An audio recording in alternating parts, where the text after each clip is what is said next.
This is Justice, History, and the Law. Lectures, discussions, and interviews from the Robert H. Jackson Center in Jamestown, New York.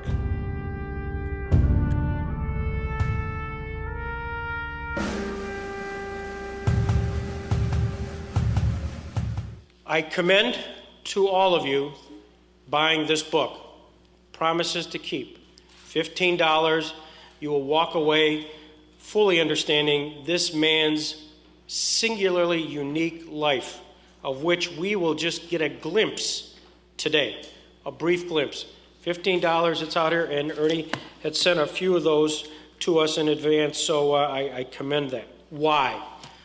Born in Mannheim, Germany in 1923, a man who spent 5.5 years of his life in a concentration camp, including Auschwitz, and while there, including interfacing with Dr. Mengele, escaped from the death marches as the Russians were moving their way through Poland, and they were moving concentration camp to concentration camp with guns ablaze, and after Ernie, he escaped. The war ends. He then becomes part of an Allied-funded German news agency, Dana. He'll talk about that.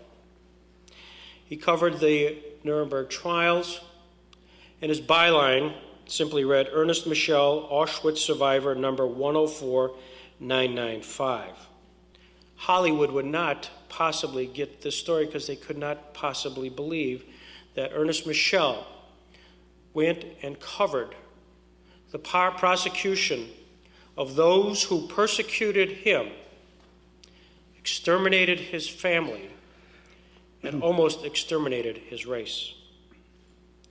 His book chronicles it, Promises to Keep.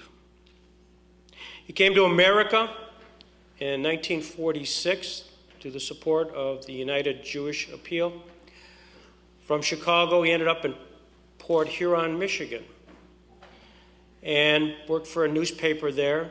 And his first address in Port Huron, Michigan, we learned last night, was before a group called Rotary. And as life happens at the Jackson Center, the full circle here today, Ernie, you need to know that we are well populated by the folks from our local Rotary, of which I thank you all for continuing to support the Jackson Center. He worked for and became the executive director of the United Jewish Appeal. For almost 40 years, he was involved there and had a chance to interface with many of the notables from even Hollywood, like Harpo Marx, Jack Benny, Steven Spielberg, and so on. And through that process, had a chance to be part of the peace treaty signing at the invitation of President Carter, where there's Anwar Sadat, Menachem Begin, President Carter, and Ernest Michel. I think those are the four that I always read about. And in 1981, probably one of the capstones of his life, he was intimately involved in pulling together the World Gathering of Holocaust Survivors, an extraordinary event also chronicled in this book, Promises to Keep. I've been tracking Ernest Michel for 5 years. And he spoke at Dunkirk in 2001. There was a Holocaust event there, and unfortunately I was unable to attend, so I sent a surrogate who got me this book inscribed from Ernie to me, wishing us well. I'd like to report that from that wish, 5 years later, we're doing fine, and we thank you very much, Ernest, for that encouragement. We tracked ourselves down to Mount Vernon, Ohio, where I feel like a paparazzi, he was speaking, and I grabbed him, and I have no idea what that is. I felt like I won the slots at the Salamanca. and if we did, keep it going. You would appreciate that, Ernie, as a fundraiser, you know? And somehow somebody the right time. Right time, that's right. And in this past year, Bowling Green State University, he was one of the principal speakers, and there we had a chance to interview Mr. Michel.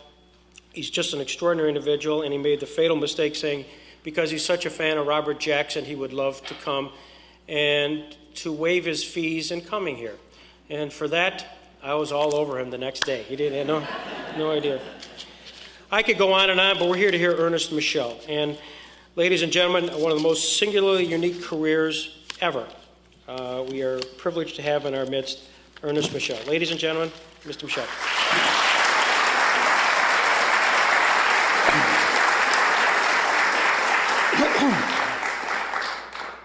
Greg, in his introduction, can you hear me? Mentioned Rotary Club, Port Huron, Michigan. 60 years ago, in September of 1946, I was working as a copy boy at the newspaper in Port Huron, Michigan, my first job in this country to learn English. And the owner, the publisher of the paper, published a column talking about a young boy from the United States, from Germany, who was a reporter at the Nuremberg Trial, wrote a column to me about the growing, difficult relationship between Russia, Soviet Union, and the United States. And he expressed himself saying, the Russian people are just like we are. He wrote it in his bad English, and that's the way he printed it in the newspaper. That was in September, almost exactly, by coincidence, 60 years ago. The next day, after it's published, I get a phone call from a student at Port Huron Junior College. He says, we read in the column by the owner of the paper that you are now working at the newspaper. I got a job as a copy boy, the first job I ever had. Would you be willing to come and meet with a foreign relations club that we have in the school to talk about your experiences in Nuremberg and your background? I said, well, come on, I just come here. I came here in July. This was my third month in the United States. I spoke a very broken English, and I said, look, I can't make any talks. No, you just sit around the table and we will interview you and ask you some questions. So I gave in. I come to the college, and on the way to the college, he explains to me, it was announced that you would be speaking here, and a lot of people read the column. And to tell you, the whole student body, about 300 to 400 people, were sitting in an audience. If I could have dropped into a hole, I would have preferred doing that. I'd never done this before. So he introduced me, Ernest Michel, survivor of the camps, Nuremberg Trial, and I began to speak. I had no idea what I was going to say. I didn't know what to say, how to say it, how long to say it. After about what I was told later on was an hour and a half, I ran dry. There was no water like here now. I couldn't talk anymore. The people walked out without a word. I said, I probably laid the biggest egg in the history of making speeches. The next morning, the publisher of the newspaper called me into his office. As I understand, you spoke last night at the junior college. And I thought he was going to fire me now. Instead of that, he said, look, I'm a member of something called the Rotary Club. I'd never heard of the Rotary Club. I would like to ask you to speak to our club next week, but I ask you to speak for 20 minutes and not an hour and a half. So the first real speech I delivered was 60 years ago this month to the Rotary Club in Port Huron, Michigan. I found myself in Nuremberg in November 1945 as a reporter for the German news agency Dana at the Nuremberg Trial. I was 22 years old. I'd spent 5.5 years in the camps, and here I'm sitting as a reporter in Congress to explain it. Here I am reporting, not further than the third row is Göring and Hess and Keitel and Kaltenbrunner, the Nazi leaders brought to trial. And the first statement that I heard at the trial, I was then on a tryout. They didn't know whether I'd be able to make the grade as a reporter, but eventually I got the job on a permanent basis. And there a man gets up, the first prominent American I had ever met, by the name of Robert Jackson. And Robert Jackson opened as the chief prosecutor for the American prosecution at the trial to talk about crimes against humanity. And it was something that I had never believed would be brought up in a trial in Germany by an American government official. This was the first time I had heard or met a name that has been with me ever since, because I remember almost word for word what he said at that time when he opened the trial against the top Nazis. If somebody would have told me in Auschwitz that in November 45 I would be sitting as a reporter for the German news agency, articles being published in every German newspaper about what I saw at the trial, I would have thought that man would have been out of their mind. How I survived 5.5 years is something I will never be able to explain. I was kicked out of school at age 13 from public school. I never went back to school again. In 1939, I'm 16 years old. I was arrested by the Gestapo and sent to my first labor camp. My parents took me to the train station in Mannheim, where I was born. It was the last time I saw my parents alive. I never saw them again. They were eventually sent to Auschwitz, where they were killed like most Jews were during the Holocaust. I went in my first labor camp. From there, I went to Auschwitz in 1900, winter of 42 to 43. I will not talk about Auschwitz. You've heard enough, you've read enough, you know it was the bottom of humankind. The fact that I survived is something I still today will not understand, will never understand, will not believe. Wore the same suit, striped clothing for 2 years, never saw a towel. There was no water, there was no toilet. We were down to I was down to probably 80, 90 pounds. And through a miracle, which you will read about when you read my book, I was able to survive. Auschwitz was evacuated. The Russians were coming in from the east. The Allies were coming in from the west. And I found myself in a sub-camp of a camp called Buchenwald, that you may have heard of, the biggest German concentration camp in Germany. And from there, on April 11th, I went on a second death march. The Allies were coming in from the west. The Russians were coming in from the east. Germany was getting smaller and smaller. The Nazis did not want survivors fall into the hand of the Allies. They didn't want to do that. So we were evacuated on April 11th, hearing the sound of the guns with the Allies coming in.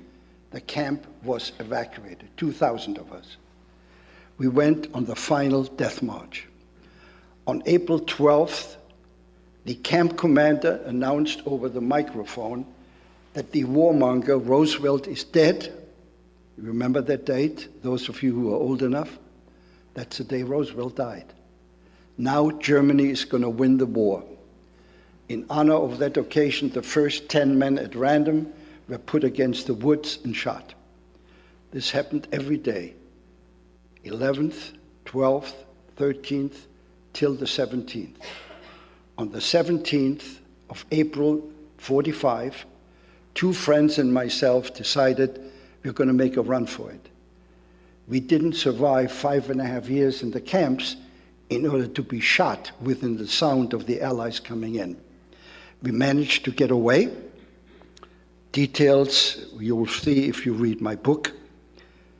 And it began a new life. We worked on a farm where we found labor because farmers need work in April, May, was during that time. We worked there. And on May the 8th, as you will know from history, World War II came to an end.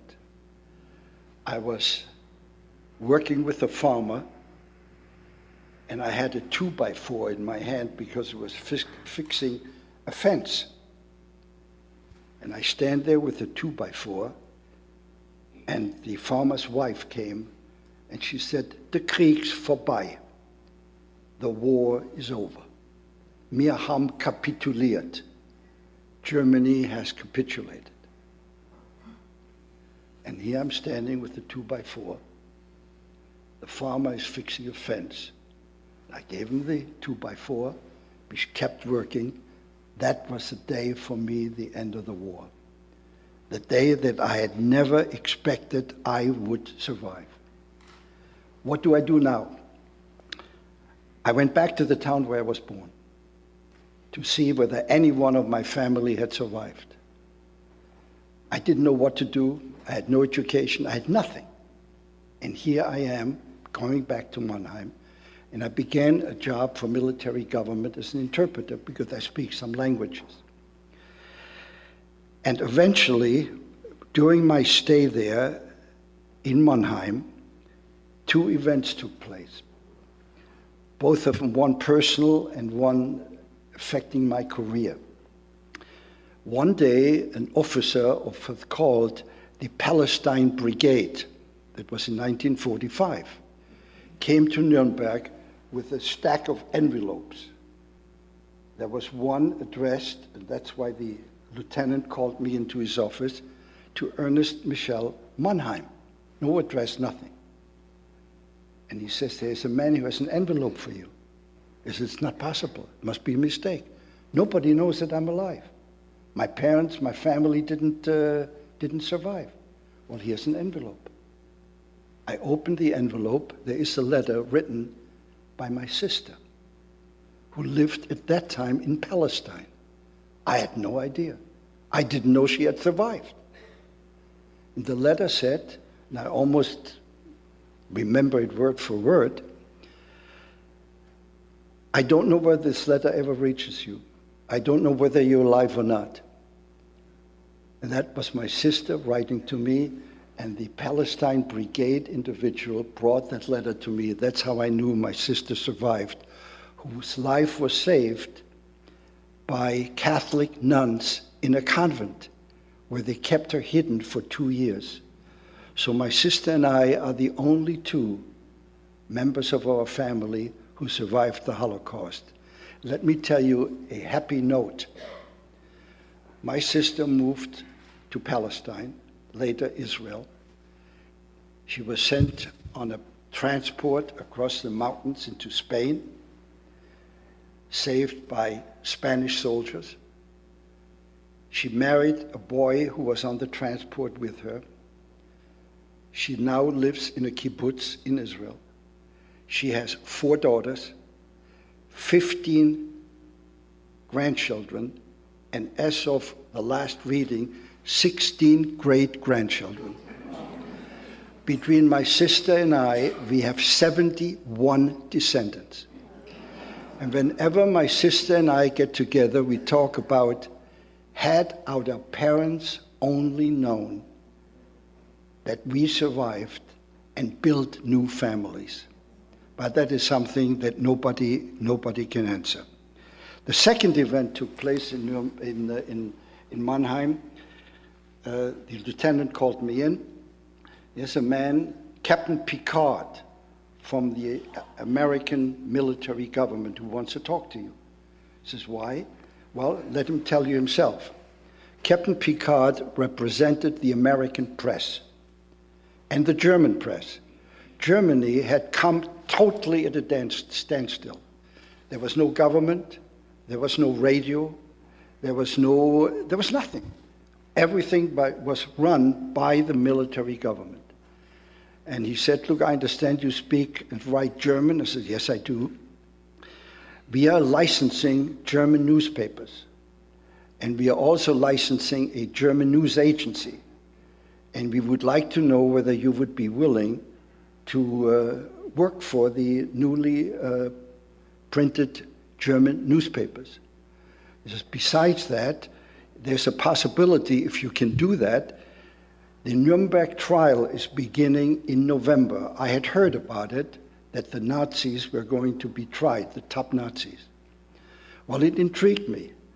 I know how to write, I know how to speak German, I didn't speak too much in English, and I said I would be glad to.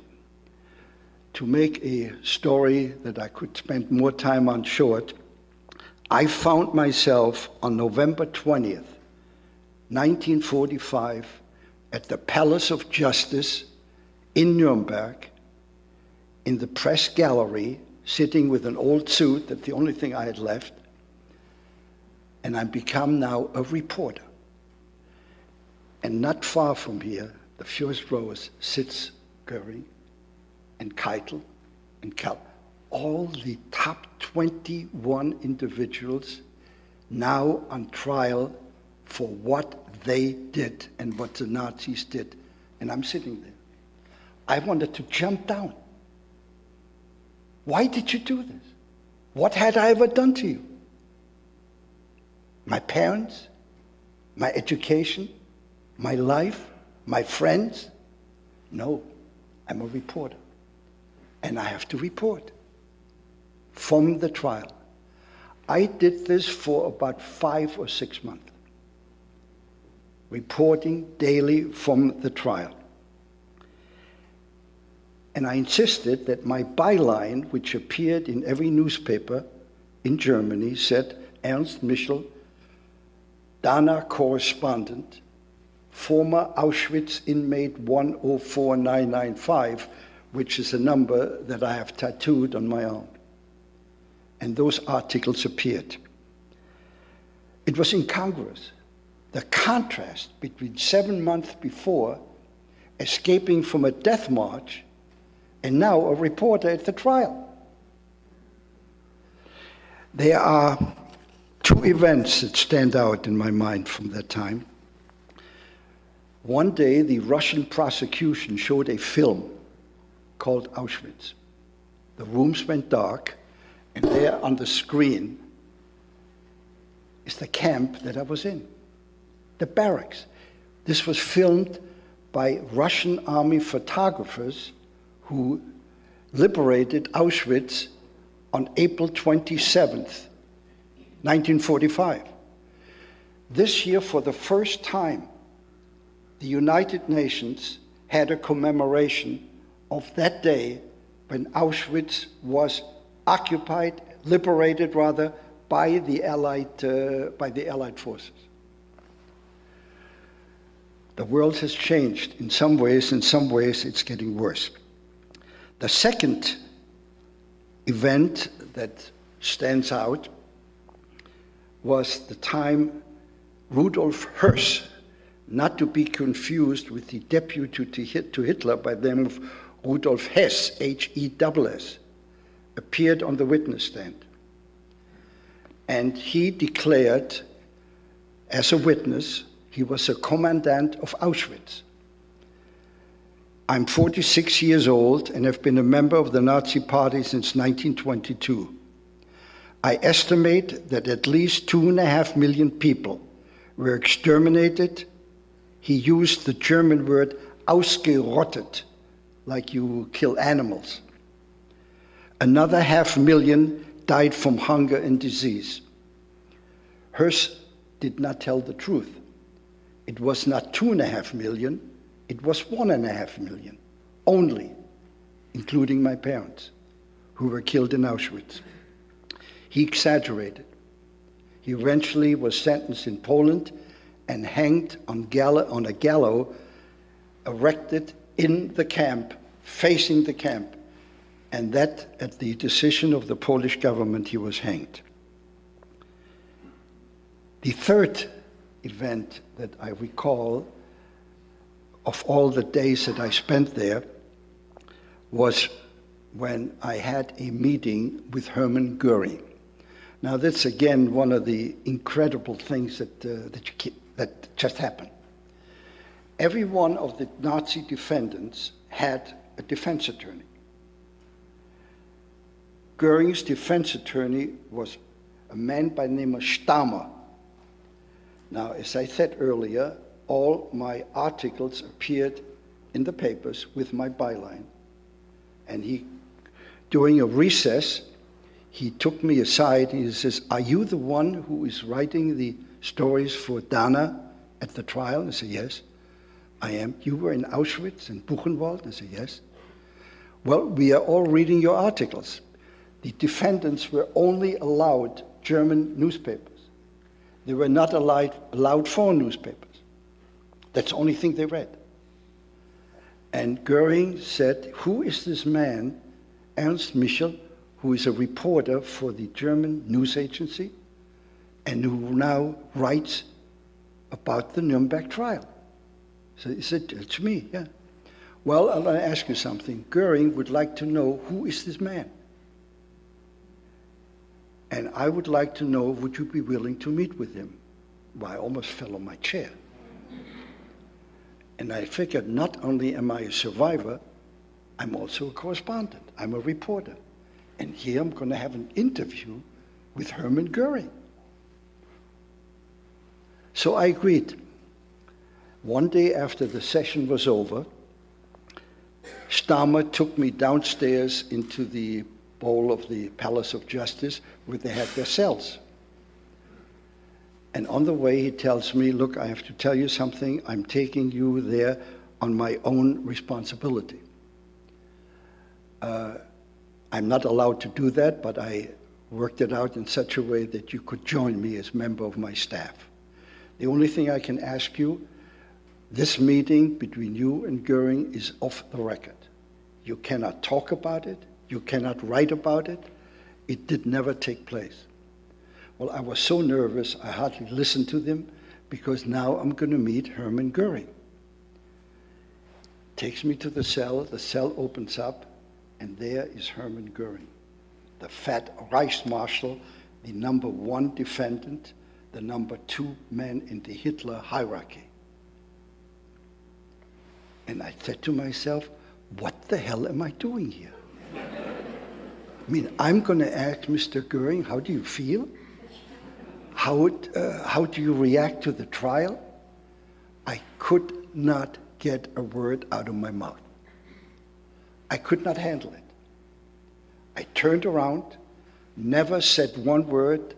The last thing I saw Goering standing there, and I walk outside, asked the MP to let me out. That was my meeting with Hermann Guri.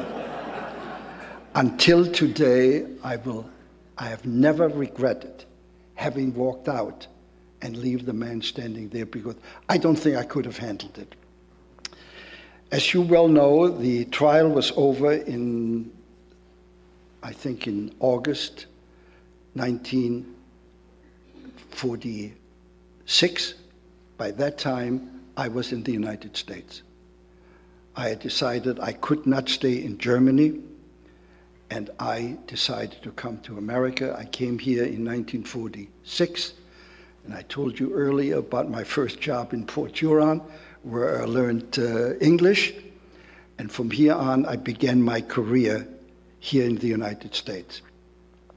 I will never know how I survived. I will never understand it. The odds were totally against my having done that. I'm a very lucky person. Not only did I survive, but I built a new family. My wife is here with me. I have grandchildren, and I told you earlier how many my sister and I have, 71. But I made, at that time, a decision that I believe, and some people have told me, Ernie, you survived for a purpose. Maybe that's true or not. I'm one of those who can talk about it. not only talk about what happened, because I said very little about Auschwitz, on purpose. No point in talking about the horror of that happened. But I, somehow or other, and I hope you might agree with me, I can communicate with audiences. I enjoy particularly speaking to non-Jewish groups. I speak at universities, I speak at colleges, I speak at high schools, and I have been able to do this ever since I came to this country. This is how Greg heard me in Bowling Green, and that's when he asked me whether I would come here, and I'm delighted to spend the anniversary of my coming to this country, particularly on a day as meaningful as this, to be able to talk to you about the things that happened.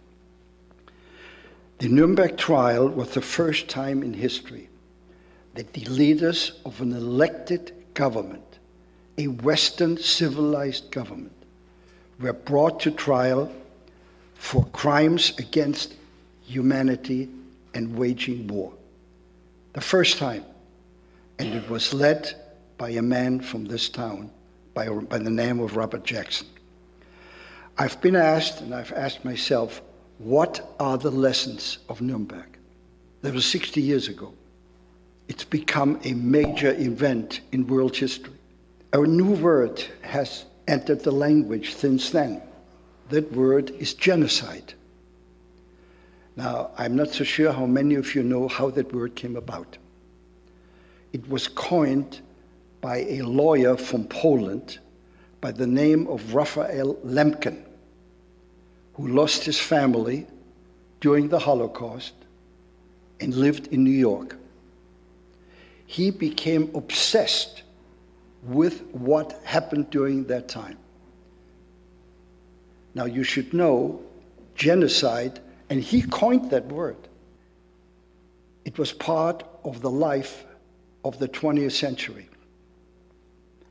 Churchill coined it a crime without a name. It is now genocide. What does it mean?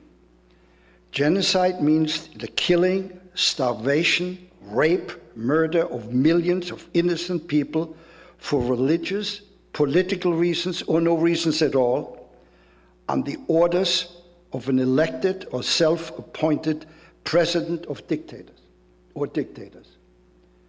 170 million men, women, and children have been killed by homicide since the beginning of the 20th century. That is half the population of the United States, half the population in Europe. Not in a war, by genocide, by willful killings of people, men, women, and children, starvation, you call it.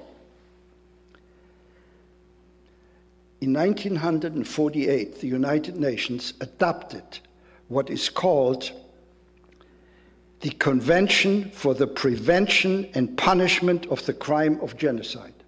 How did it come about? Raphael Lemkin cornered every prominent individual he could find. He was a lawyer. Members of Congress, ambassadors of European countries, religious figures, wealthy individuals, prominent people, to try to get support for the resolution that I mentioned to you, which was passed in 1948 at the United Nations, now supported by 136 nations. The crime of genocide. That's what we're talking about today. Lemkin got a hold of an individual that you may know, remember the name, William Proxmire, the senator from Wisconsin. He was the first prominent American who listened to him. Proxmire convinced the Senate and the Congress to support this resolution, and it was passed, as I said, by 136 nations, and is now part of the international law. He died in the 1950s, totally unknown. He was nominated 5 times for the Nobel Peace Prize, never received the honor. 7 people came to his funeral. He died an unknown name, and yet his name is someone that we must remember. It was through him that today there exists in The Hague the International Criminal Court, of which the United States of America is not a member. Neither is the Soviet Union, neither is Russia. 2 of the very few countries that have not signed up for, over 100 nations, are part of the International Criminal Court. Remember Milosevic? He was tried in The Hague for 3 years. 3 years the trial lasted, and as you know, he died while in jail. We have the instrument today to deal with it. But here is something else. What is genocide? Genocide is a product of hate and of evil, of indifference, of political inertia, of moral bankruptcy. That's genocide. It's hate that is practiced by individuals for whatever their reasons are. Example, when I grew up in Germany, there was a song that the SR sang as they marched through the streets. Wenn das Judenblut vom Messer spritzt, geht's uns noch mal so gut. If Jewish blood spurts from the knife, we are better off. It starts with songs, with speeches, with articles, and hardly anybody ever believes in it.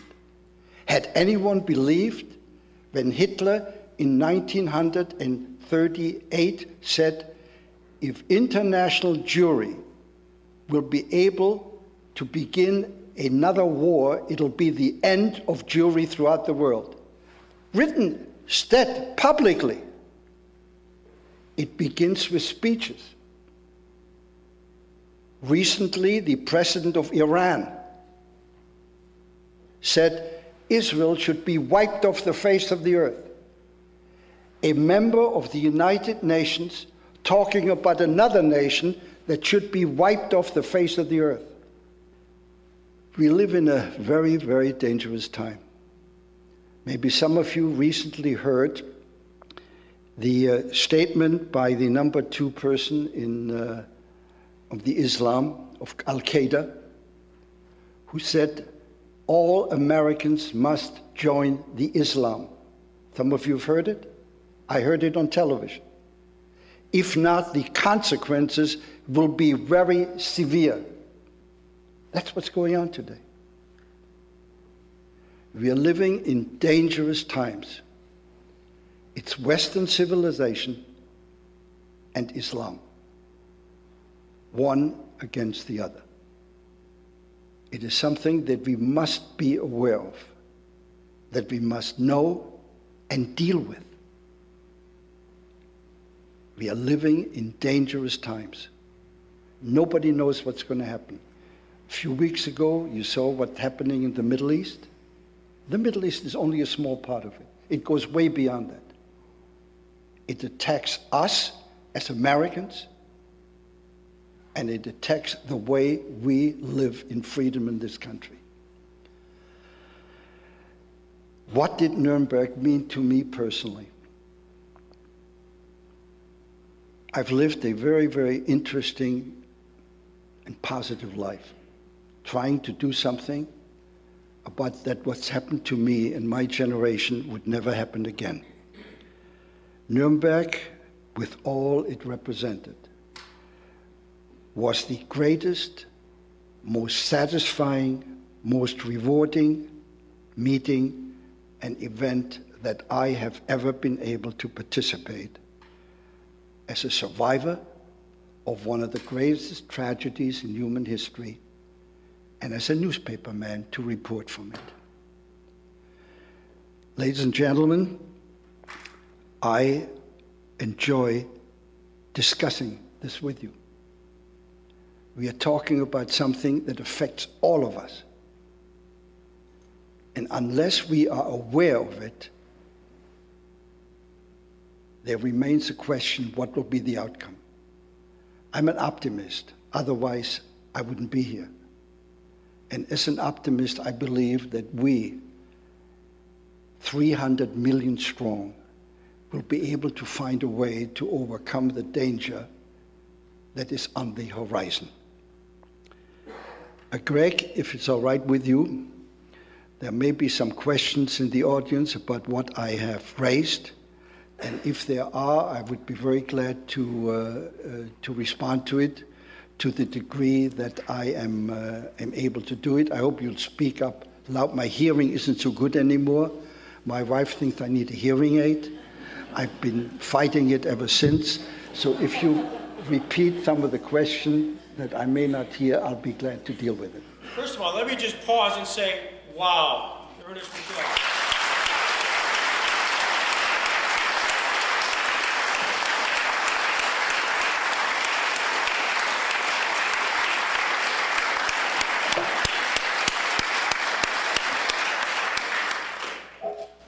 Before I take the first question from the crowd, I'll ask the prerogative of the first one to be mine, and that is, we had a chance to just briefly talk last night about how your feelings towards Germans.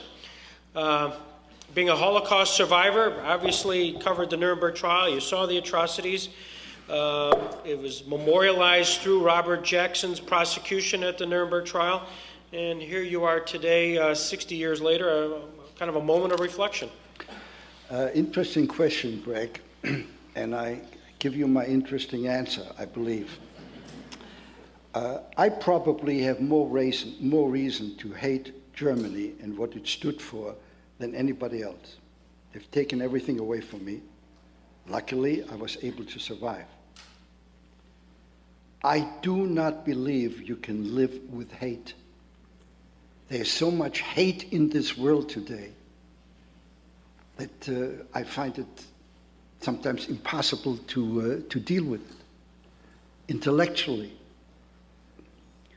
I don't hate Germany. I don't hate what the Germans did. I will never forgive. I will never forget what they did to our people, to my family, to my friends. But we live, and I call myself a follower of realpolitik, the reality of the world in which we live. I do not believe that the deeds of the parents should be put on the children, on the backs of children. I have today relationships with Germany. I visit Germany often. I have dealings with leaders in the government. The government of Germany today has recognized what took place during the Hitler era and have tried to make amends. More Germans visit Israel than any other people other than from the United States. There are clubs in Germany, Israel-German clubs. The Holocaust is being taught in every school in Germany. It's part of the curriculum. They have to learn about it. Germany has paid hundreds of billions of dollars in reparation. I receive every month from Germany about $550 for the rest of my life. Will never pay me for what happened to me, never for my youth, but I believe that you have to deal with what you have today. You cannot deal only with what happened a generation or 2 generations ago. And therefore, the answer to your question is, Greg, my relationship with Germany is based not on what happened, although I want to make it clear, I'll never forgive the Nazis, I'll never forget what happened, but I believe Germany today is a different country than the one that was during the Hitler era. Thank you. Questions? Okay. Mr. Michel, have you been able to keep in contact with the other gentlemen that escaped with you? Ernie, what she asked was, there are two individuals who you escaped with. Yeah. And wondered if you kept track of them. Yeah, they've been with me throughout the year in the camps. One of them saved my life because in Auschwitz I developed, because there was no, I wore the same suit for 2 years. There was no laundry, there was no washing, there was nothing. I developed typhoid fever, and he washed me up 5 times a day with cold water. So they're very close. We were just as close as can be. We planned the escape together. We thought of how we're going to do it, and the only way we could figure out to do it was to do it during a rest stop. So on April the 18th, when I mentioned that we ran away, the SS also had to sit down for a while. Couldn't walk all the time. We were down, we're probably 90, 100 pounds, not more than that. Hungry as hell. For 2 days we planned, how can we do that? On April 18th at noon, there was a rest stop. If you pardon me for putting it this way, we put our pants down and moved slowly in the back into the woods. And a given signal, we nodded and we ran.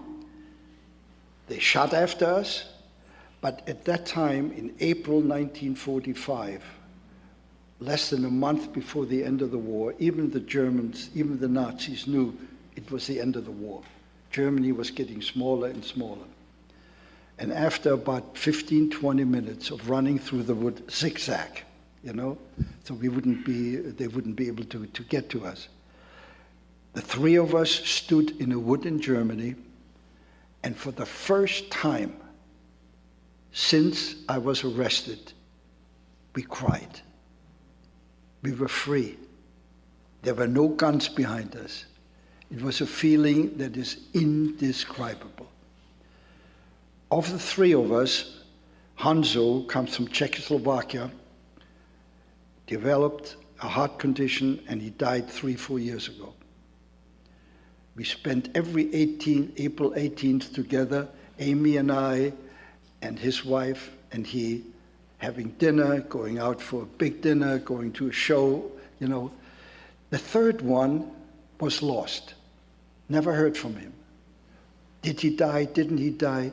And in my book that I wrote, and you'll see it on the back page, I assumed that he was dead.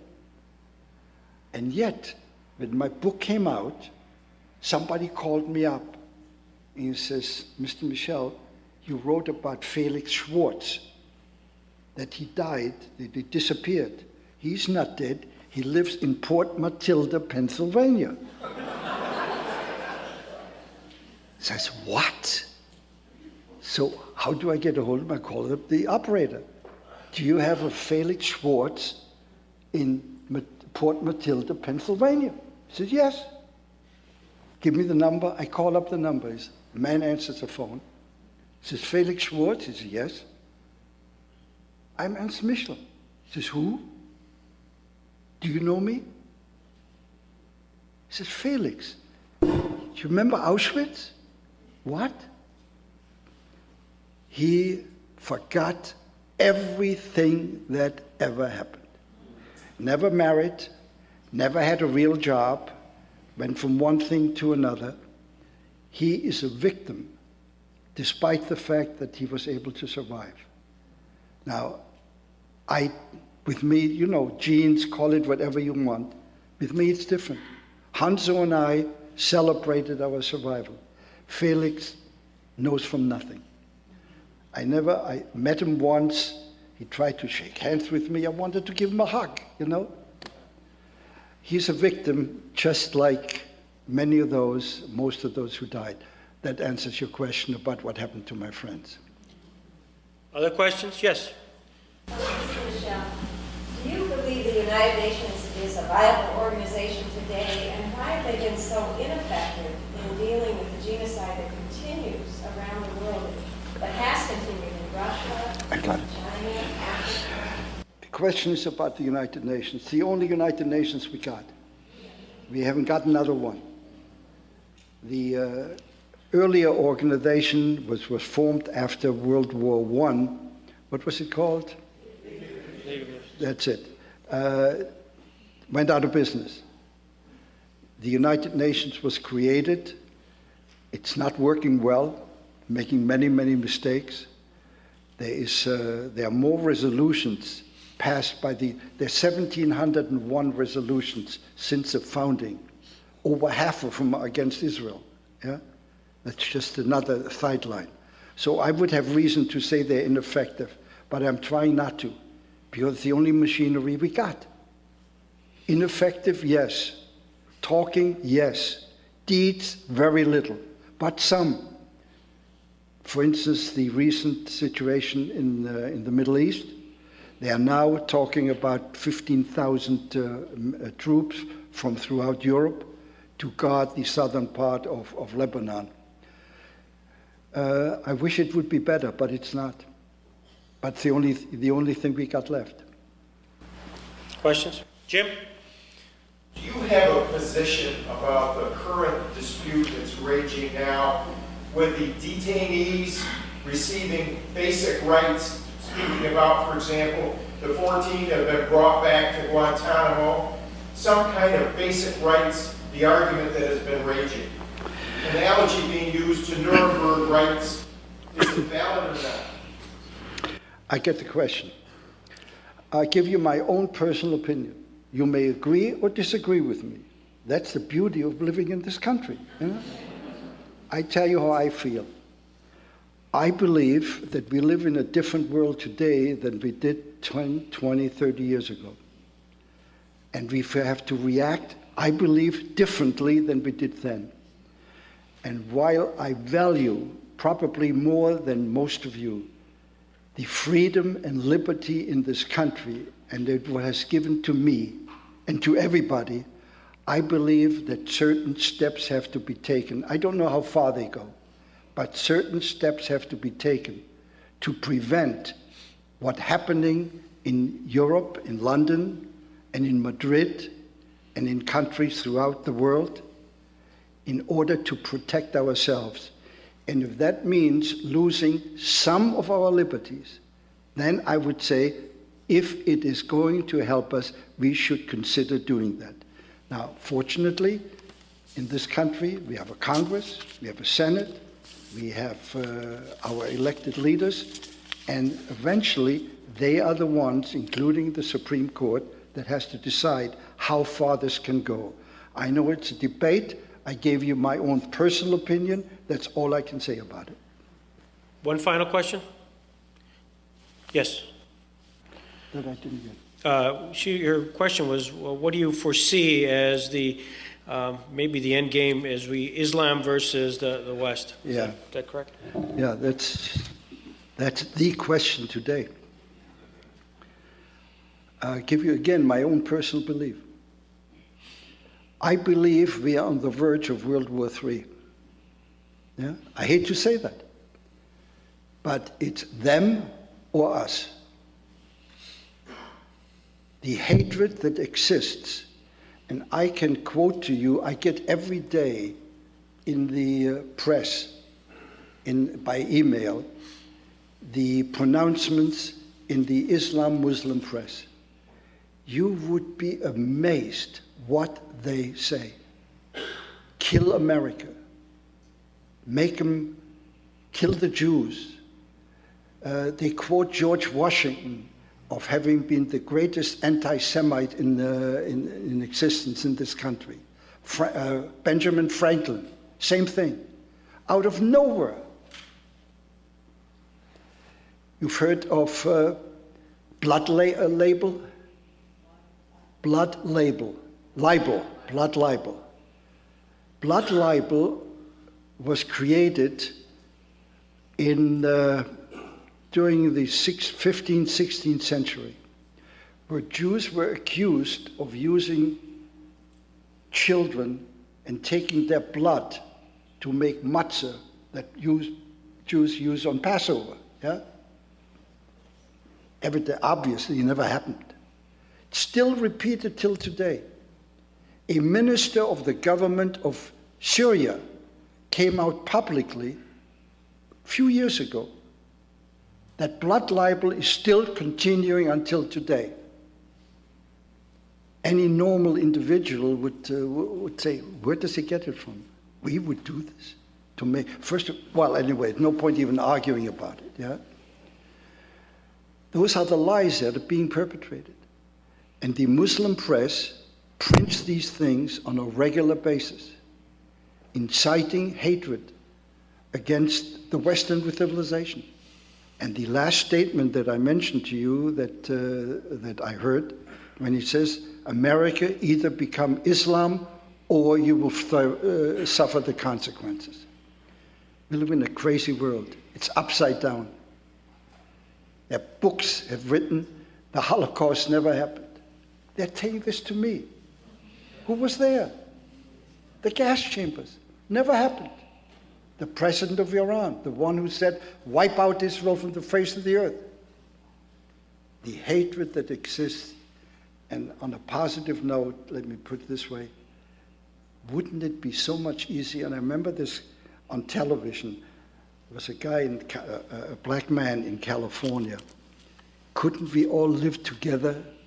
Wouldn't it be better if we could all live together in peace and harmony? I remember that man who was, you remember the story in the West Coast? Couldn't we all live together? Well, I hope we can, and being an optimist that I am, I think we will find a way out of it. And so help us God, I hope it'll happen soon. Ernest Michel, ladies and gentlemen. Thank you.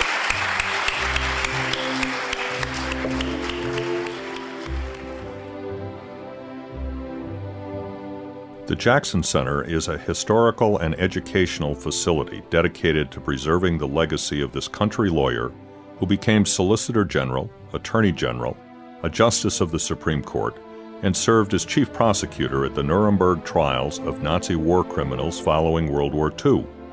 To learn more about this program, Robert Jackson, the Jackson Center, and upcoming events, the Jackson Center is located at 305 East 4th Street, Jamestown, New York, and found on the web at www.roberthjackson.org or contacted by telephoning 716-483-6646.